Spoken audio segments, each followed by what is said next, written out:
Hello guys, next episode के start से पहले आप लोग मेरे चैनल को सब्सक्राइब कर देंगे। इसे हम अपनी नेक्स्ट एपिसोड को स्टार्ट करते हैं। गोयो डोयो के साथ दिखाया जाता है। डोयो के साथ बैठकर वो सोच लेता है कि उन्होंने जो चीज हमसे मांगी है ना, यही के प्रोजेक्ट के बदले में मैं उसको देने के लिए तैयार हूँ। और फिर इसीलिए उसकी जैंगफेंग के साथ मीटिंग होती है। गोयो वहाँ पर उनके साथ साइन कर देता है अपनी कंपनी के एक इम्पोर्टेंट प्रोजेक्ट पेंगो को उन्हें दे देता है। और इस बात की न्यूज ये तक भी पहुँच जाती है जब वो अपने मोबाइल पर न्यूज वगैरह देख रही होती है। और जैसे उसको इस बात का पता चलता है तो वो गोयो को ढूंढने के लिए उसकी कंपनी तक पहुँच जाते हैं। कंपनी में यही बात चल रही होती है कि कोई लड़का अपनी कंपनी को ही कैसे सेल कर सकता है किसी लड़की के पीछे। और इस सब के बाद वो जब जैंगफेंग की कंपनी में पहुंचते तो वहाँ से शॉफी और उसके फ्रेंड को वहाँ से निकाल दिया जाता है। और शॉफी उसको सारी बात बता देती है कि वो तुम्हारा प्रोजेक्ट एक गेमिंग के लिए यूज कर रहे हैं। ये सुनते साथ ही कि ये अंदर जाती हो जैसे ही अपनी उस वीडियो को गेमिंग की वीडियो के लिए चलते हुए देखती है तो वहाँ के सारे कंप्यूटर्स को गिरा देती है और तोड़ फोड़ करने लगती है। इतने में वहाँ पर जैंगफेंग आ जाता है। कहने लगता है कि ये तुम क्या कर रही हो। तो ये कहने लगती है कि मुझे मेरे प्रोजेक्ट के बारे में एक्सप्लेन करो, तुमने मेरे साथ क्या किया। तो जैंगफेंग भी उसको दिखा देता है कि मैंने तुम्हारे प्रोजेक्ट के बदले में गोयो से ये चीज लिया और साथ ही साथ तुम्हारे प्रोजेक्ट को कौन ले सकता था और कौन इन्वेस्ट कर सकता था। किसी को कोई फायदा होना तो करना था ना, वरना तुम्हारा प्रोजेक्ट किसी भी काम का नहीं है। ये सुनते साथ ही ये उसके मुंह पर एक थप्पड़ मारती है और वहाँ से रोते हुए गोयो के घर की तरफ जाती है। पर उसकी बिल्कुल भी हिम्मत नहीं होती गोयो से अंदर जाके मिलने की। इतने में बाहर उसके पास गुफी आ जाता है। गुफी कहने लगता है कि आप अंदर क्यों नहीं आया, बाहर क्यों खड़ी हैं। तो यही कहने लगती है कि मैं कैसे जाकर गोयो को फेस करूंगी, मैंने उसका ट्रस्ट तोड़ा है, मैं बहुत ज्यादा सेल्फिश हो गई थी। ये सब बातें कहकर वो वहाँ से चली जाती है। और गोयो जो अपने कंसोल से उसके जाने के बाद वो सारी वीडियो देख रहा होता है जिसमें वो गुफी से बातें कर रही होती है। और फिर जब गोयो उसको कॉल करता है तो उसका मोबाइल भी ऑफ होता है। जाकर शॉफी से इसके बारे में पूछता है पर शॉफी को भी पता नहीं होता कि वो कहाँ गई। और फिर गोयो उसकी मॉम के हॉस्पिटल में जाता है जहाँ पर उसकी मॉम एडमिट थी। पर पता लगता है कि ये तो अपनी मॉम को यहाँ से भी ले गई है। और ये दिखाई जाती है जो अपने होम टाउन पहुँचने के बाद वहाँ पर दोबारा से डिलीवरी का काम स्टार्ट कर देती है। और अपना काम वगैरह करने के बाद अपनी मॉम के पास आती है और उसकी मॉम ने वही वाला नेकलेस पकड़ा होता है जो गोयो ने ये को दिया था। वो उनसे पकड़ के कहती है कि मैं आपको इससे बड़ा ला दूंगी और फिर अपनी मॉम को भेज देती है। और बाद में उस नेकलेस को देखकर उसको गोयो की याद आ रही होती है। और गोयो दिखाया जाता है जो उसके होम टाउन तक पहुंच चुका था और वहाँ पर आकर यही के बारे में पता कर रहा होता है कि यहाँ पर कोई यही नाम की लड़की है। इतने में उसको दूर से ये देख लेती है और छुप कर जब गोयो को देख रहे होते तो गोयो उसे छुप कर देखते हुए देख लेता है। और वैसे ही ये घर की तरफ भागकर जल्दी से डोर ओपन करके घर के अंदर जाकर डोर को बंद कर देती है। और गोयो जब उसके घर के बाहर आता है तो डोर नॉक करके कहने लगता है कि ये मैंने तुम्हें देख लिया है और प्लीज बाहर आ जाओ, मुझसे बात कर लो। और मुझे पता है मैंने तुम्हारे लिए अपनी कंपनी तक को सेल कर दिया और तुम्हें तो इस बात का पता है ना कि मैं कितना टैलेंटेड हूँ। कोई ना कोई न्यू प्रोजेक्ट बनाकर मैं फिर से अपनी कंपनी को खड़ा कर लूंगा। और हाँ, मैं तुम्हारे आरी प्रोजेक्ट के एक एक चीज उनसे ले आया हूँ जो तुम्हारे मेरे डोर के बाहर रखी हुई है और मैं दोबारा जरूर आऊंगा। ये कहकर वहाँ से चला जाता है। और फिर ये उसके जाने के बाद डोर ओपन करके बॉक्स उठाने लगती। इतने में वहाँ पर गोयो दोबारा से आ जाता है। गोयो को देखकर जब अंदर जाने लगते तो गोयो का बाजू उसके दरवाजे में आ जाता है जिसे देखकर वो जल्दी से फिर से डोर ओपन कर देती है और गोयो उसको हक कर लेता है। पर ये उसको साइड पर करके कहने लगती कि बस मैंने तुम्हारा हाथ देखने के लिए डोर ओपन किया था, ना कि मैंने तुम्हें ये कहा कि तुम यहीं पर मुझे हक कर लो। पर इतने में अंदर से यही की मॉम आ जाती है और फिर गोयो यही के मॉम के पास अंदर चला जाता है। और फिर यही भी जब साथ में बैठी होती है तो यही कहने लगती कि जल्दी से खाना खा लो, फिर तुम्हें मैं कोई ना कोई घर पास में ले दूंगी। पर गोयो उसकी मॉम से कहने लगता है कि आंट देखिए कितनी रात हो गई है, क्या मैं आपके घर पर रह सकता हूँ। उसी टाइम यही की मॉम मान जाती है रखने के लिए। और फिर यही अपने रूम में ही गोयो को ले आती है। और गोयो जब उससे बातें वगैरह कर रहा होता है तो यही कहने लगती है कि तुम्हें सोना चाहिए और मैं यहाँ से जा रही हूँ। पर गोयो उसको जाते हुए रोक लेता है। जब रोकता है तो यही उसके हाथ पर चोट देख लेते हैं। ये देखकर वो उसके लिए मेडिसिन लेने के लिए जाते हैं, फिर उसकी चोट पर मेडिसिन लगाने लगती है। ये सब करने के बाद यही जब वहाँ से जाने लगती है तो गोयो उसको पकड़ कर अपने साथ लिटा लेता है। कहने लगता है कि थोड़ा टाइम मेरे साथ लेट जाओ प्लीज, तुम्हें पता है मैं तुम्हारे जाने के बाद बिल्कुल अकेला हो गया था और तुम्हारे साथ में शॉफी को भी बहुत फिक्र हो रही है कि तुम कहाँ और कैसी हो। यही सब बातें कहते हुए गोयो उसके पास ही सो जाता है। और यही गोयो की बातें सुनने के बाद अपने मोबाइल में दोबारा से सिम डाल लेती है और शॉफी के आए हुए मैसेज को भी पढ़ने लगती है और साथ में उसके फ्रेंड के आए हुए मैसेज को भी पढ़ने लगती है। और रात में जब यही वहीं पर बैठे बैठे सो जाती है तो उसकी मॉम उसके ऊपर ब्लैंकेट देने के लिए आ जाती है। तब भी माउस पर क्लिक होने की वजह से जो उसने प्रोजेक्ट बनाया होता है वो प्रोजेक्ट में जो लड़की बोलने वाली होती है वो अपना नेम जैंग ये बताती है। ये सुनकर तो उसकी मॉम बिल्कुल ही शॉक हो जाती है। और नेक्स्ट डे दिखाया जाता है जब ये उठती है तो देखती है कि उसका प्रोजेक्ट चल रहा है। ये देखते साथ ही उसको सिर्फ अपनी मॉम का ख्याल आता है। जल्दी से घर में अपनी मॉम को ढूंढने लगती है, साथ में गोयो को बताती है कि गोयो मॉम ने मेरा वही वाला प्रोजेक्ट देख लिया है। और फिर वो भी उसके साथ उसकी मॉम को ढूंढने लगता है। हर जगह से पूछने के बाद यही उसी जगह पे पहुंच जाती है जहाँ पर उसकी मॉम अपनी बेटी के बाहर आने का वेट कर रही होती है क्लासरूम से। तो यही पूछने लगती है कि मॉम आप यहाँ पर क्या कर रही हैं? तो उसकी मॉम कहने लगती है कि मैं आन के आने का वेट कर रही हूँ। तो यही कहने लगती है कि मॉम आन मैं ही हूँ। और यही से हमें पता लगता है कि इसका नेम जियांग युआन है, ना कि जियांग यी है। जब इसकी सिस्टर जियांग यी की डेथ हो गई थी तो इसकी मॉम यही समझती थी कि आन की वजह से मेरी बेटी जियांग यी की डेथ हुई है। और प्रेजेंट में आन की मॉम अपनी बेटी आन को देखकर बहुत खुश हो रही होती है और कह रही होती है कि तुम बिल्कुल ठीक हो ना? तो आन कहने लगती है कि मॉम मेरी वजह से यही को कुछ नहीं हुआ। तो उसकी मॉम कहती है कि हाँ मुझे पता है तुम बहुत अच्छी हो।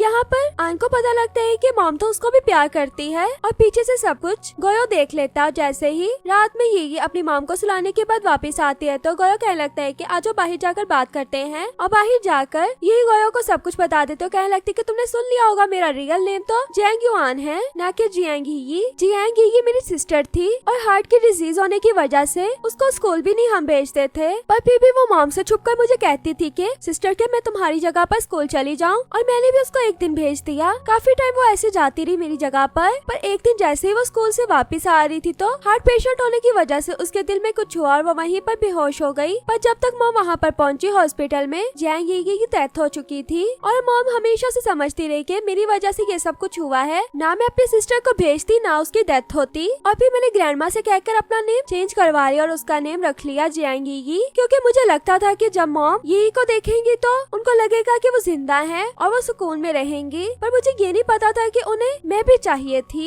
मैंने ये बात कभी रियलाइज ही नहीं की। पर अब मुझे इस बात का पता चल गया है कि उन्हें जियांग यी के साथ जियांग युआन भी चाहिए। तो गोयो कहने लगता है कि तुमने तो ये सब अपनी मॉम के लिए किया था, ना कि किसी और के लिए, तो कुछ भी नहीं होता। तो यही कहने लगती है कि तुम्हें यहाँ से जाना चाहिए, क्योंकि मैंने तो अपनी मॉम के साथ रहना है, कभी भी वापस नहीं आना, क्योंकि जितने से जितना टाइम मैं अपनी मॉम के साथ स्पेंड करूंगी वो उतनी बेहतर होंगी। तो गोयो कहने लगता है कि मैंने कहीं पर नहीं जाना, उसको हक किया होता है। पर ये उसे कह रही होती है कि नहीं तुम जाओगे। और फिर गोयो कहने लगता है कि अच्छा मैं तो नहीं जाऊंगा और खुद ही शॉफी को बता देना कि तुम बिल्कुल ठीक हो। ये कहते हुए जब उसके घर से जा रहा होता है तो ये भी पीछे से जा रही होती है और कह रही होती है कि तुम कहाँ पर होगे अगर तुमने अपने घर नहीं जाना तो गोयो बिल्कुल साथ वाले घर के पास जाकर खड़ा हो जाता है। कहने लगता है कि जब मैंने तुम्हें पहले दिन ढूंढ लिया था ना, तभी मैंने ये वाला घर रेंट पर ले लिया था और अब मैं यहीं पर रहूंगा। तो यही उसे इस तरह देखकर वहाँ से चली जाती है और वो डोयो को भी कॉल करके बता देता है कि मुझे यही मिल गई। और शॉफी कहने लगती है कि यही का अच्छे से ख्याल रखना। और नेक्स्ट डे आता है तो गोयो उसके बाहर आने से पहले उसके घर के पास बैठा होता है और फिर जब वो काम से आती है तो उसके काम से आने से पहले उसके लिए वेट कर रहा होता है। पर यही उसको फिर भी नहीं बुलाती, घर में चली जाती है। फिर से नेक्स्ट डे